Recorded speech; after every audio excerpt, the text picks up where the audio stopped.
సామర్థ్యం మా తమ్ముళ్ళకుంది. అలాంటి ఈ రాష్ట్రంలో తెలుగు జాతి మీరు చూస్తే ఈరోజు హైదరాబాద్ ఉంది. అడుగడుగున నా ప్రగాఢ ముద్ర కనపడుస్తుంది. హైదరాబాద్లో ఎవ్వరూ కాదనలేరు. అది నాకు గర్వకారణం. తెలుగు జాతి కోసం నేను ఆ రోజు కష్టపడ్డాను. దాని ఫలితాలు ఈరోజు ప్రజలు అనుభవించే పరిస్థితికి వచ్చారు. ఐటీ చేసిన వాళ్ళు ప్రపంచంతో వెళ్ళారు. ఇటీవల నాకు కష్టం వస్తే 80-90 దేశాల్లో నాకు సంఘీభావాన్ని తెలియజేశారంటే అది ఈరోజు తెలుగువాడి సత్తా ప్రపంచం మొత్తం. కానీ ఇక్కడ మాత్రం ఆంధ్రప్రదేశ్ రాష్ట్రంలో ఒక విషయం మీరు గుర్తుపెట్టుకోవాలి. ఈ 5 సంవత్సరాల్లో ఎంత వెనుకబడిపోయాం ఒక్కసారి మీరు ఆలోచించుకోవాలి. అంటే ఈ ప్రభుత్వం రాతి యుగం వైపు నడిపిస్తా ఉంది. నేను అనుకున్నది మిమ్మల్ని స్వర్ణ యుగం వైపు నడిపించి మీ భవిష్యత్తు బంగారు భవిష్యత్తు చేయాలని, మీ పిల్లలు మీరు ఆనందంగా ఉండాలని నా కోరిక అని చెప్పి నేను మీకు తెలియజేస్తున్నా. అందుకే అడుగుతున్నా మిమ్మల్ని అందరినీ, రాతి యుగం వైపు పెడతారా అని అడుగుతున్నా. స్వర్ణ యుగం కోసం నాతో నడుస్తారా? నడుస్తామంటే గట్టిగా చప్పట్లు కొట్టి హర్షాన్ని ఆమోదాన్ని తెలియజేయండి. నేను ఎందుకు ఈ మాట చెప్తున్నానంటే ఈ రాష్ట్రంలో అడుగడుగున అన్యాయం, అడుగడుగున దౌర్జన్యాలు.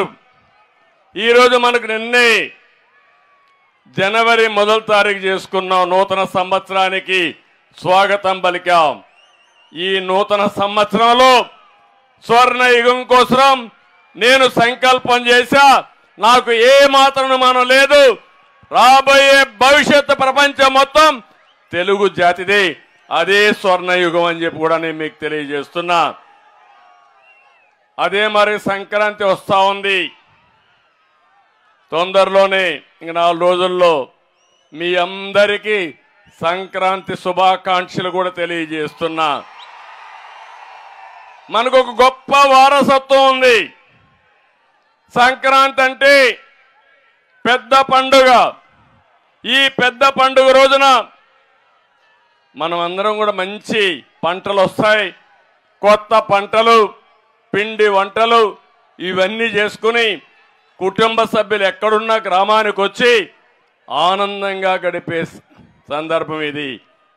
మన సాంప్రదాయంలో మన పెద్దల్ని ఒకసారి తలుచుకోవడం, వాళ్ళకు నివాళులు అర్పించడం, పశువులను కూడా పూజించడం, నేచర్ కూడా ప్రకృతిని కూడా ఆరాధించడం అనేది మన సంస్కృతి సాంప్రదాయాలు. ఇది ప్రపంచంలో ఎవ్వరికీ లేని వారసత్వం. నేను అడుగుతున్నా, ఈరోజు మీరు పండగ చేసుకునే పరిస్థితిలో ఉన్నారా తమ్ముళ్ళు, ఆడబిడ్డలు అని అడుగుతున్నా. అన్ని ధరలు పెరిగిపోయినాయా లేదా? నిత్యావసర వస్తువుల ధరలు పెరిగాయా లేదా? ఏమమ్మా, పప్పు పెరిగింది, బియ్యం పెరుగుతానే ఉంది, వంట గ్యాస్ పెరిగింది, ఉప్పు పెరిగింది, నూనె పెరిగింది, అన్ని పెరిగాయా లేదా? అన్ని ధరలు పెరిగాయి అనేవాడు చేలిపైకెత్తండి.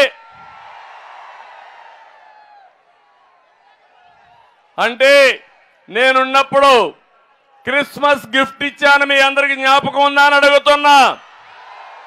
సంక్రాంతి కానుక ఇచ్చారు, జ్ఞాపకం ఉందా అని అడుగుతున్నా.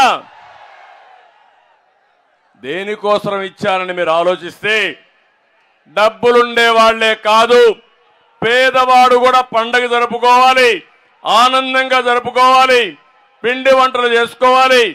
కడాన నెయ్యి కూడా మీకు ఇచ్చి, పెద్దవాడు నెయ్యి తినడమే కాదు, పేదవాడు కూడా పప్పు నెయ్యితో పండగ చేసుకోవాలని సంకల్పం చేసిన పార్టీ తెలుగుదేశం పార్టీ.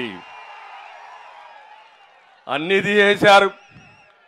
ఇంకో పక్కన మీరు ఒకసారి చూస్తే 1-2 కాదు, ఈరోజు ఒక్కసారి చూడండి. ఆ రోజు నేను మీ ఫేర్ ప్రైస్ షాపుల్లో 8 రకాల వస్తువుల్ని చౌక ధరకి ఇచ్చాం. ఈరోజు ఒక్క బియ్యం తప్ప ఏమీ రావడం లేదు, అంతే కదమ్మా? ఇంకో పక్క మీరు చూస్తే పేదవాడు ఎక్కడన్నా భోంచేయాలంటే అన్నా క్యాంటీన్ తీసుకొచ్చాను. ఉదయం పూట 5 రూపాయలు, మధ్యాహ్నం పూట 5 రూపాయలు, రాత్రికి 5 రూపాయలు, 15 రూపాయలు ఖర్చు పెట్టుకుంటే కడుపు నిండా అన్నం పెట్టిన పార్టీ తెలుగుదేశం పార్టీ. అన్నా క్యాంటీన్ మూసేశారు. చాలా సంతోషం. ఇక్కడైతే బేబీ నాయన గారు అయితే అన్నా క్యాంటీన్ మూసేసిన నేనున్నానని ఈరోజు అన్నా క్యాంటీన్ ఇక్కడ తెరిపించి బ్రహ్మాండంగా రన్ చేస్తున్నారు.